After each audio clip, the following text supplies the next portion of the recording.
C'est à l'âge de 22 ans que j'ai monté ma première société, la société STEC. À cette époque-là, le contexte technique, le contexte politique, économique de notre territoire m'intéressait très peu.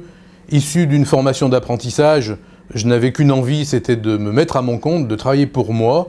Et après 3 années passées dans une entreprise pour acquérir une première expérience, je me suis enfin lancé pour créer cette société STEC qui vit toujours, qui vit bien et qui progresse. En 35 ans d'activité, l'entreprise a évolué d'une manière régulière, constante, sans heurts, sans risque. Quand je dis sans risque, c'est pas tout à fait vrai, parce qu'entreprendre, c'est prendre des risques. Donc sans risque dans l'idée où les risques étaient tout le temps calculés, étaient tout le temps maîtrisés. Et l'objectif d'une entreprise, c'est bien de croître et d'être pérenne, d'assurer l'avenir. Et donc, beaucoup d'investissements, des investissements réguliers, des investissements calculés, des évolutions technologiques. Si le premier métier de l'entreprise, dès 1979, était de travailler avec des machines-outils qu'on appelle des machines d'électroérosion, c'est en 1983 qu'on a développé l'activité laser et nous sommes dotés sur un cahier des charges d'un premier laser de source solide en France.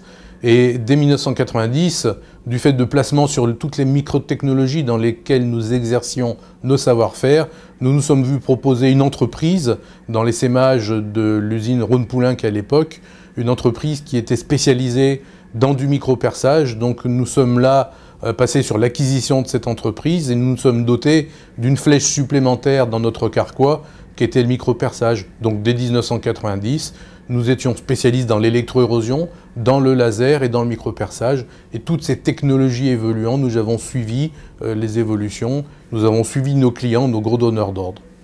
Alors, ce comité stratégique que j'ai mis en place est beaucoup plus pensé, beaucoup plus poussé que cela. En fait, il répond à la mise en place d'une gouvernance partagée.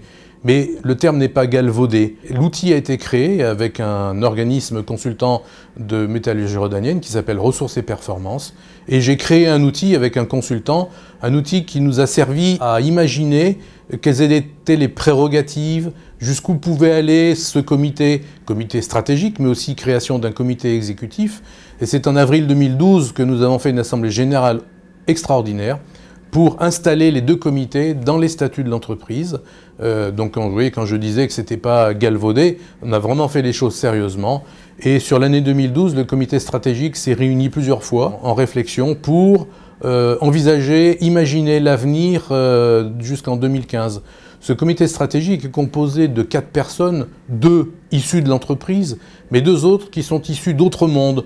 Un de l'industrie, qui est toujours en activité, un jeune homme que j'apprécie particulièrement pour son ingénierie, pour son recul, pour son positionnement dans la technologie, et une autre personne qui est tout simplement mon ancien expert comptable, qui n'est pas rentré dans le dispositif pour sa connaissance qu'il pouvait avoir des lois fiscales et autres, puisqu'il est à la retraite depuis 4 ou 5 ans déjà. Donc je vais dire que c'est pas ça qui est intéressant dans la relation, mais tout au cours de sa vie, c'est un homme qui n'a fait que rencontrer des chefs d'entreprise, hommes et femmes, de tous les secteurs, de tous les âges, et ce partage de connaissances ne peut apporter que du bon dans une réflexion stratégique. À la fin de ces réunions que nous avons réalisées tout au cours du mois de septembre, donc nous avons décidé d'une stratégie commune qui n'était plus basée sur les stratégies d'investissement que nous faisions les années précédentes, mais d'une stratégie où on a pris la décision d'orienter l'ensemble de nos activités vers les pays germaniques, et aussi une autre stratégie qui est beaucoup plus fine, où on a réfléchi à la prise en compte de la passation de certains de nos savoir-faire dans l'entreprise. Alors, quels sont les liens qu'il peut y avoir entre l'activité de STEC et l'activité d'APMV? Alors, APMV, c'est un nom commercial qui correspond à une activité composée de 2 rachats d'entreprises, un qui a été réalisé en 2001, l'autre qui a été réalisé en 2002. La première entreprise avait été créée en 1896 à l'Île-sur-Sorgue et migrée à Lyon en 1936. La deuxième entreprise rachetée en 2002 avait été créée à Marseille en 1912, ce qui fait que sur ce secteur d'activité, les grands-pères, fils et petits-fils se sont connus en concurrence. J'ai racheté l'un, je me suis intéressé à l'autre, et finalement j'ai rapatrié les deux entreprises sous le sein de cette entreprise STEC.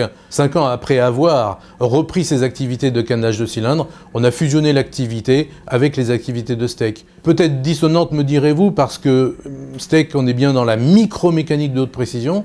À PMV, on est dans l'activité beaucoup plus grosse, on est dans la réfection, l'entretien et la vente de cylindres pour les industries d'écrasement de céréales, que sont les minoteries, les maïseries, les semouleries, la nutrition animale, le bioéthanol, l'amidonnerie, etc.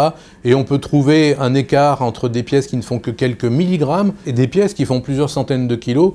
Néanmoins, ces pièces qui font plusieurs centaines de kilos restent tout aussi précises que nos petites pièces, à taille d'échelle et en comparaison. Au jour d'aujourd'hui, avec ces activités de cannelage de cylindres, sur le territoire national, nous sommes leaders et nous traitons à peu près 1700 cylindres par an, ce qui fait de nous vraiment une force reconnue dans les activités d'écrasement des céréales. Qu'est-ce que je pourrais donner comme conseil à des jeunes? Osez, entreprenez, n'hésitez pas à prendre des risques, ça en vaut la peine. Entreprendre, c'est prendre des risques, devenez entrepreneur. Et rejoignez-nous dans le monde de l'entreprise, je vous en félicite par avance. Le métallurgie rhodanienne, c'est une vieille dame qui a plus de 140 ans aujourd'hui, dont le premier métier avait été et est toujours la formation de l'apprentissage, parce qu'à l'époque déjà, il y a plus d'un siècle, dans l'industrie, nécessité était de former des gens au métier de l'industrie métallurgique, et donc c'est pour cela que métallurgie rhodanienne s'était développé sur la formation. Le deuxième métier de métallurgie rhodanienne est axé sur tout ce qui est social, et donc nous accompagnons l'ensemble de nos adhérents sur toutes les démarches de formation, mais aussi sur toutes les démarches de droit social des affaires, et plus largement sur les formations transversales, en conseiller fiscal, etc., etc. Si demain vous voulez monter une entreprise, vous vous dirigez vers la métallurgie rhodanienne, vous y trouverez absolument tout, de l'aide à la création d'entreprise, du financement par l'organisme SOMUDIMEC, qui est un organisme de soutien de haut bilan pour la création des entreprises, mais aussi vous pouvez y trouver des entreprises à racheter, et vous pouvez aussi, si vous avez besoin de former des salariés, les former au sein de métallurgie rhodanienne, des centres de formation du CFAI, de la FPM et de l'AFPI, où là vous aurez toutes les formations, que ce soit des formations transversales, peut-être en comptabilité, peut-être en droit social, etc. En fait, vous avez l'ensemble du creuset qui permet, dans la métallurgie rhodanienne, de créer une entreprise.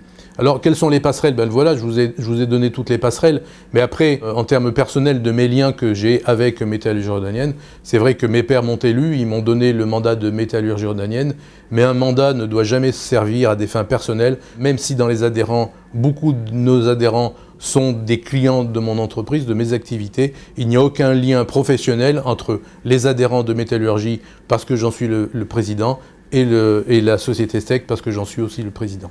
Alors, je n'ai pas abordé effectivement les liens qu'il peut y avoir et les passerelles qu'il peut y avoir entre métallurgie rhodanienne et mon entreprise, et où les entreprises de métallurgie dans le sens global des adhérents de métallurgie rhodanienne. Mais c'est vrai qu'il y a un service social, il y a un service qualité, un service sécurité environnement, et c'est vrai que ma responsable qualité est très en lien avec les services sécurité environnement santé au travail de métallurgie rhodanienne, parce que comme je le disais précédemment, quand on peut accompagner une entreprise, on l'accompagne dans la globalité, y compris sur tout ce qui touche à la sécurité, à l'environnement, à la santé au travail dans l'entreprise.